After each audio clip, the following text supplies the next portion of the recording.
What's going on, everybody? This is Lady Luck. Okay, so I wanted to do a video on this topic regarding the YouTube channel information. And Tyrone Davis Jr. had a YouTube channel that was taken down. This is What Didn't Add Up. Shout out to What Didn't Add Up.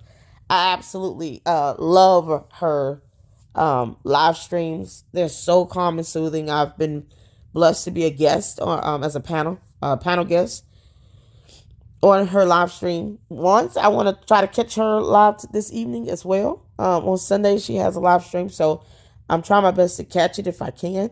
But either way, you guys make sure you go check out What Didn't Add Up on her live streams if you want something that is, orderly and calm and informational and just great dialogue. What Didn't Add Up is the place to go. And make sure you guys say Lady Luck Club LLC sent me over here. So leave a comment. Let her know. LLC with sweet tea sent me over here to check you out. I promise you all, you will not be disappointed. So she did a video regarding Tyrone Davis, Tyrone Jr.'s YouTube channel. And so with YouTube will flag everything. If you have copyrighted music, even if you have like copyrighted content, you're reacting to a video, and let's say it picks up like a well-known television show or a movie, things like that will be flagged, and it could cause your video to be copyrighted or even get a strike, and they can remove your content. So that's why I steer clear from all of that now. I used to do music reaction videos. I don't do them anymore because it won't help. First of all, you won't be able to see it, more than likely. Secondly, it takes so long to do a reaction video. Filters do not solve the problem. I don't know why people have that misconception, but putting a filter on your video does not solve the problem because it's the music. It's the music that's copyrighted. You would have to pause like every 2 seconds, give commentary, and then people will be commenting in your comment section talking about, why don't you just let the video play? Because this is copyrighted. It's copyrighted. So as opposed to me trying to still get people to understand the same old thing, I stopped doing it. That's why I do commentary and, do this type of content here on the second channel, on my main channel, independent journalism at its finest. Okay. So that's more than likely what happened to Tyrone Jr.'s channel. He had a lot of videos with music in the background that is copyrighted. So that could be the case. Who knows? But let's get to this and see what truly happened. Maybe get a better breakdown and understanding of it. So hit the like button, you guys, and subscribe to the LLC with Sweet Tea. It is growing, and I just want to thank you all for the support and helping the channel to grow because that's what it's all about. You got to have some growth and you get the information out there so that people can understand as well. So let's get to it. Hey everyone, welcome back to the channel. If you have not subscribed, please go ahead and hit that subscription button. Anyways, let's talk about what we are here for today. I want to give you a clear update on something that has been circulating online regarding Tyrone's YouTube channels, what happened to them, and what the girlfriend recently brought back into the public eye.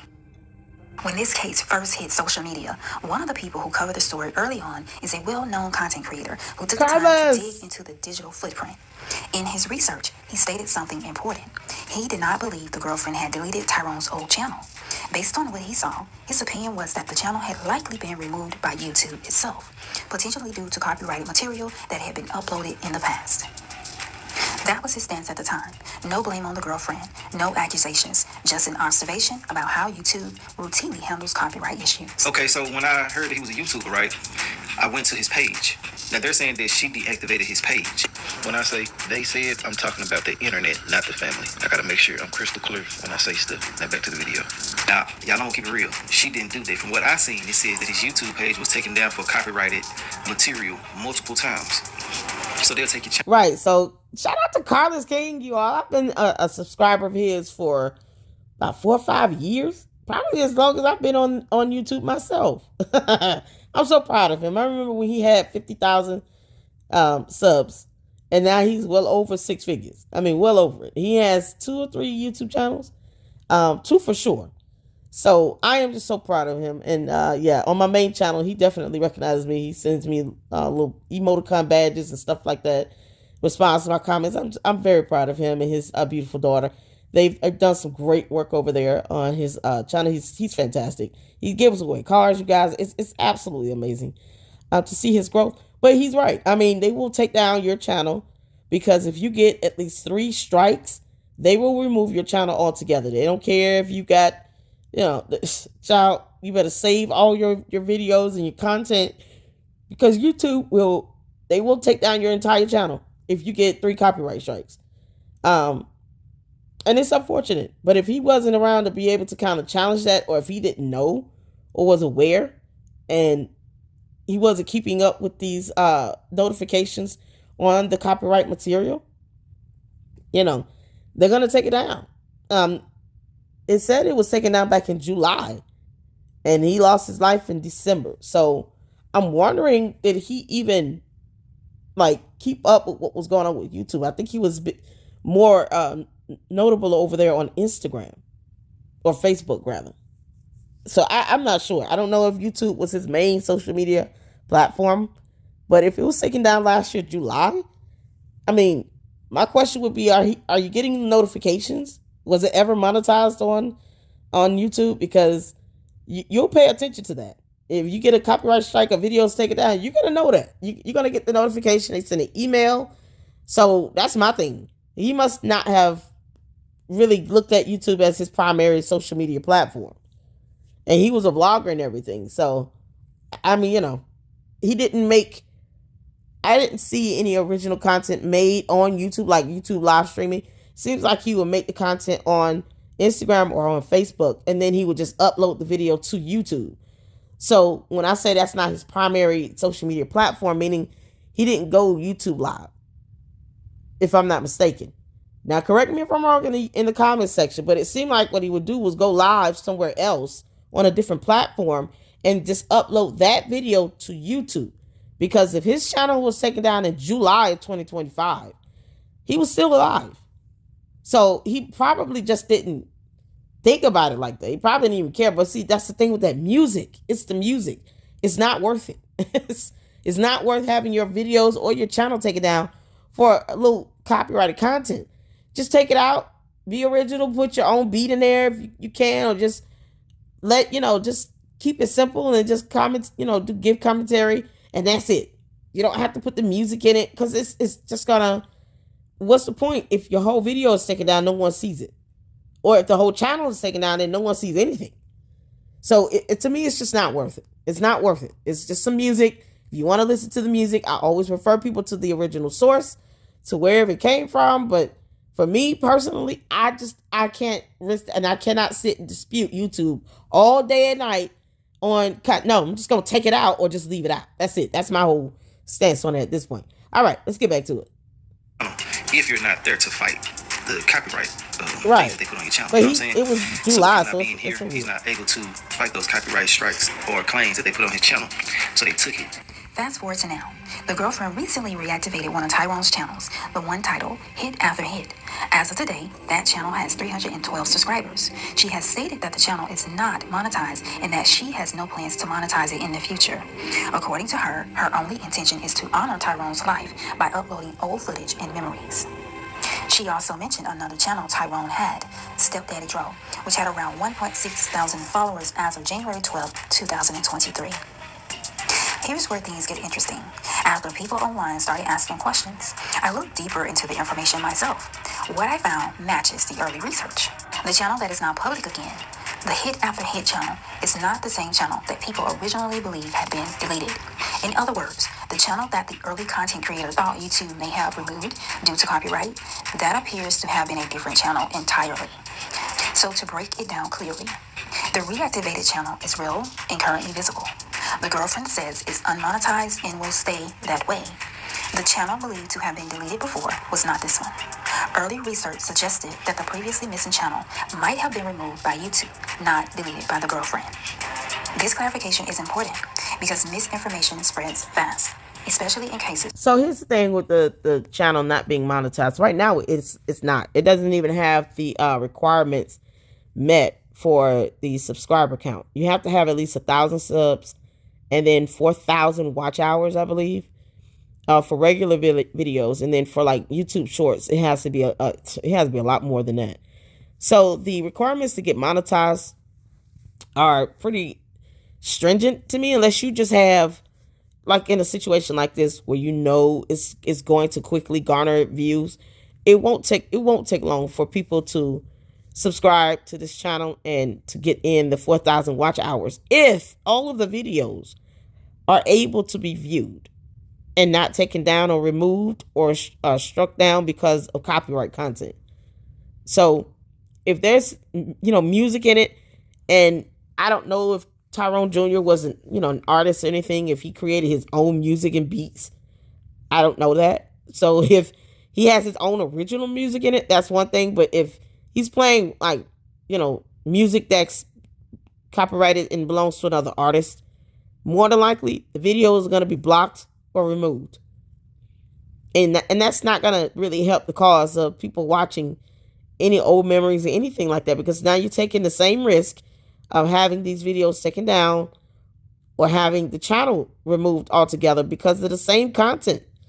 So they got to edit the videos, get the music taken out, or mute the parts where the music is playing. Maybe put in just a song from YouTube library that's acceptable, and then play edit the videos and play the videos like that. If she's able to upload it, that means she has full access to it. Right now it's not monetized because she simply has not met the requirements for it to be monetized. I believe the subscriber count is at 363. Once again, you need 1,000 subs. So with the Stepdaddy Dro YouTube channel, I don't know what's going on with that. I'm sure she has access to that.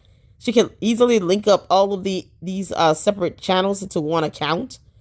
And if they do get approved to be monetized, because YouTube will give you a notification on your studio, on the analytics. It'll tell you, hey, now you're eligible to be monetized, and you can go and do all the documents to start receiving payments, set up the ads and all of that. If she gets that, we won't know if she's decided to do it or not.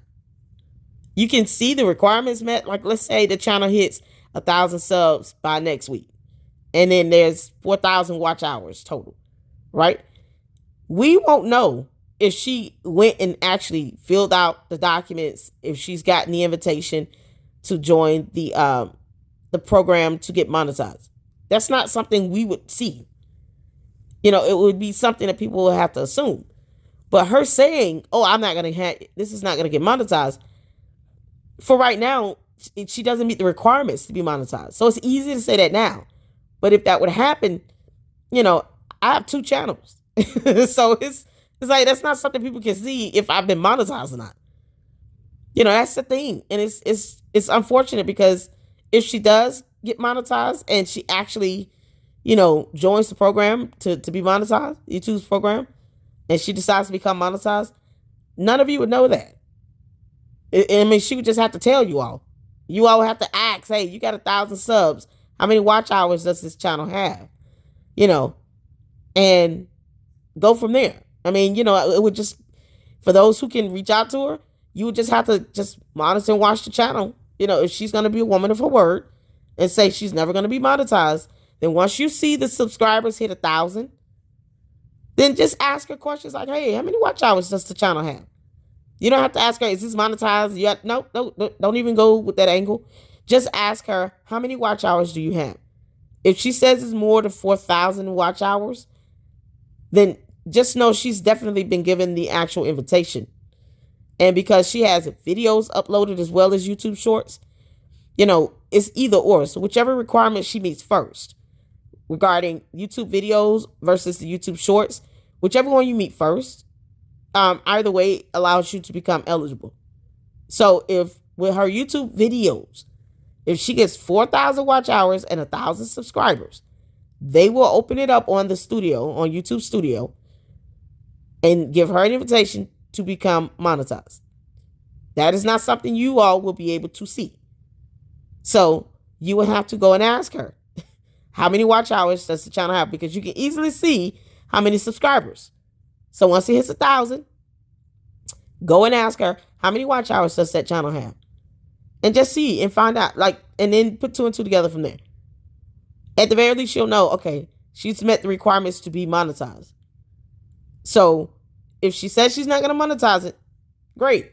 But that's something you have to just let time pass and find out the hard way or the easy way, however. You know, I don't know if anyone else has access to the YouTube channel. I would hope that she would give access to at least his kids and they can upload videos as well. So if they wanted to log in and upload content and they can make videos as well, that way they will be able to see too if the channel is monetized.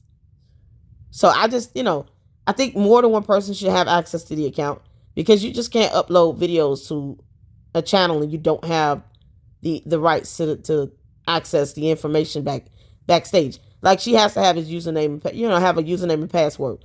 More than likely, it's under her information for her Yahoo account or Google, whatever. And she just named it, long live, I think Stepdaddy Joe, something like that. But it's still coming under her information.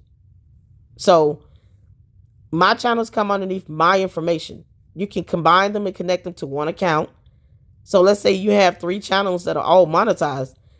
YouTube sends you one big check for all 3. So she could connect and combine all his, channels together. And if the second one here that has the 1,600 videos, I think it was or subscribers, I saw 1.64. So it's 1,640 subs with 60 videos. That channel could be monetized already. All she has to do is connect it to her account. If she's got the access to do it, you can combine them. So maybe one channel doesn't get monetized, she, doesn't turn on the monetization feature for one channel, but if the other one's monetized, it's irrelevant. So that's kind of the thing here. It's like, I just think I would hope she would just give the access over to the kids. Just give the channels to the children at this point. Let them aid in uploading, and put an email address and a password that's user friendly for them. And just let them help with uploading and doing that stuff. That way they could be a part of this. Because otherwise, who knows? Who knows? Where emotions and speculation are already high. Nobody benefits from assumptions or misquotes. What we have now is a more complete picture of what happened with Tyrone's digital platforms, and it lines up with the idea that there were multiple channels, not just one. See, this one right here, this Stepdaddy drove at 1.64K subs and 60 videos. That channel could easily be monetized already. The question is, he was more on Instagram and Facebook. But the question would be, does she have access to this one as well? So if she created or reactivated another one, she created it basically, and just uploaded everything, that's going to be under her information. Because unless she's using, why would you use his information still? He's deceased.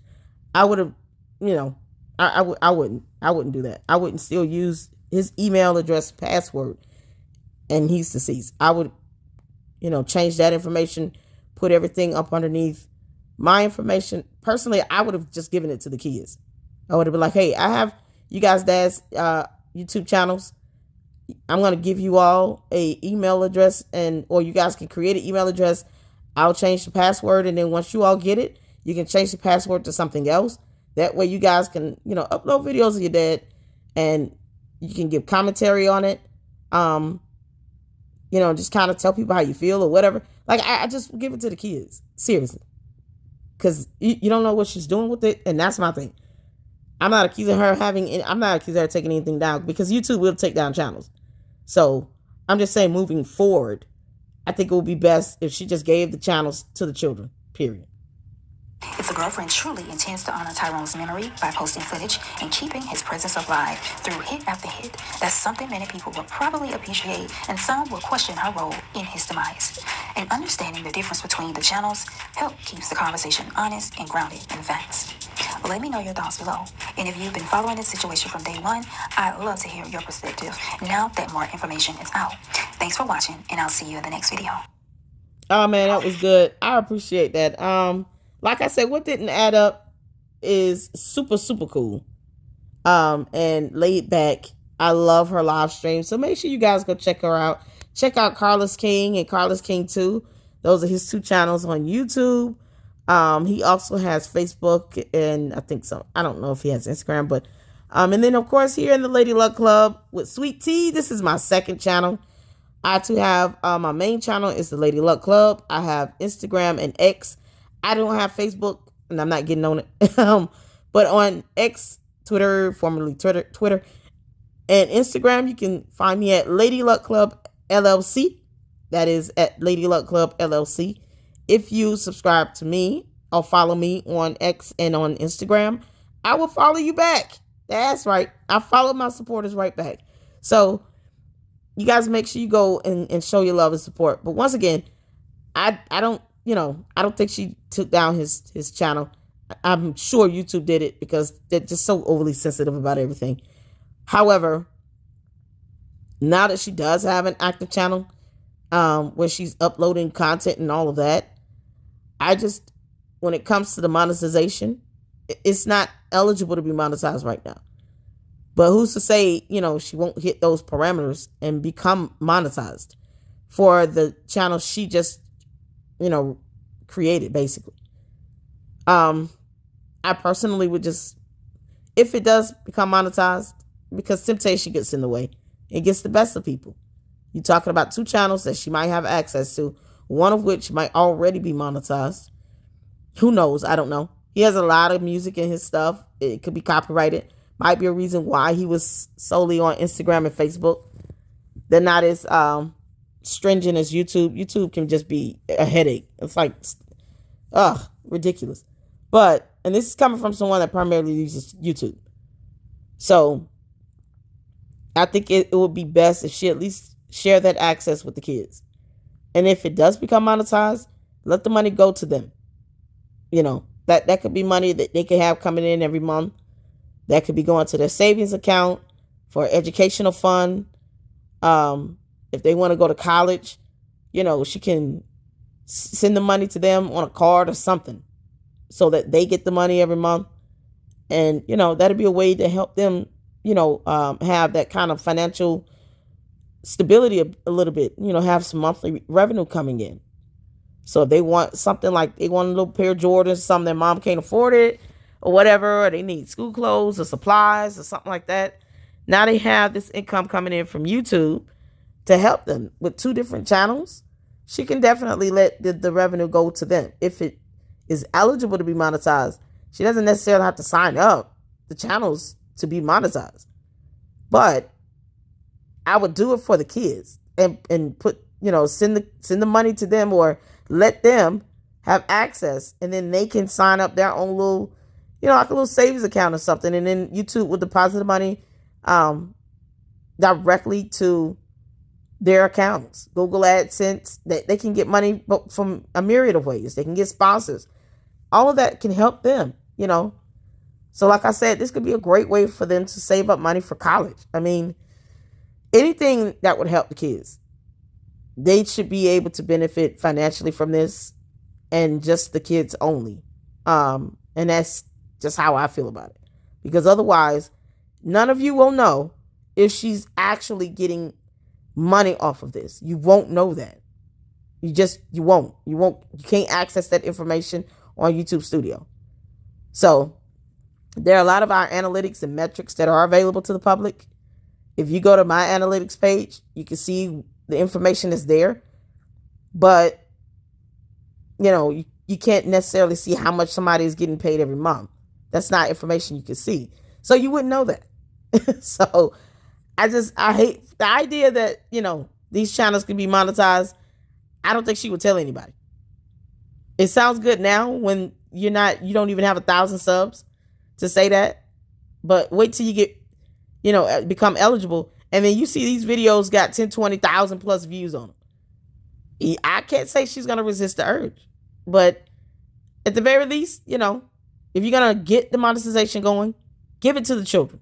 Give the money to the kids. Let them have access to these accounts so they can set up the monetization and the money can go directly to them and not to you, Lulu, and be done with it. and let them aid in uploading content and videos and doing posts and stuff like that, expressing how they feel. Maybe this could be like a journal for them, a way to stay connected to him. Anything. Just give it to the kids. That's all I have to say. All right, y'all. Thank y'all for tuning in. I appreciate you all. Hit the like button for me. Thank you guys for subscribing to the LLC. Shout out to What Didn't Add Up. You guys make sure you try to tune in to her live stream on Sundays, and keep up with her and follow her. Carlos King as well. Shout out to him. Fantastic content creators. And until the next one, Lady Luck Club out. Deuces.